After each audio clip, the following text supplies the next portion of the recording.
I want to raise the school transport scheme today. I know the portal closed on Friday for applications and payment or medical card details.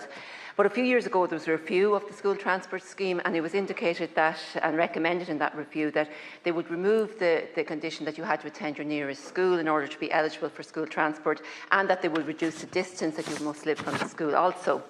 And I just look to have an update on where we are with that, because there was plans to increase capacity, I think, to something like 100,000 or by 100,000 perhaps by 2030. And if we could ask, I think it's Minister Moynihan who deals with this, to come in and update us. But the issue I particularly want to focus on is medical card holders. If your child is attending their nearest school and is eligible for school transport, you don't have to pay if you have a medical card. However, if your child is not, and they're dependent on a concessionary ticket, but even though they have a medical card, they have to pay. And I think that's really unfair. If the seat is there and they can get the ticket on a concessionary basis and they have a medical card, I don't really feel they should be punished by having to pay.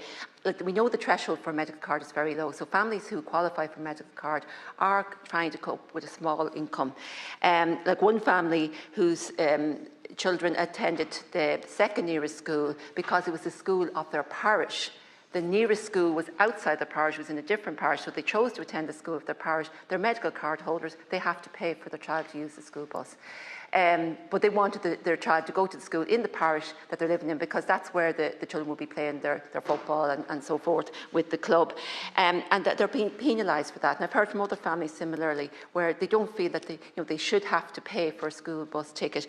I also want to note that the primary school bus ticket doubled in price this year. It went from €50 to €100, and it went from 75 to 100 for post-primary. Now, in the overall scheme of things, that's not a huge amount for transport provision, but it's just a huge leap. But it's also a burden when you place it with everything else that families are trying to cope with now, with cost of living pressures. But I really would welcome a debate if Minister Moynihan would come into the chamber. Thank you.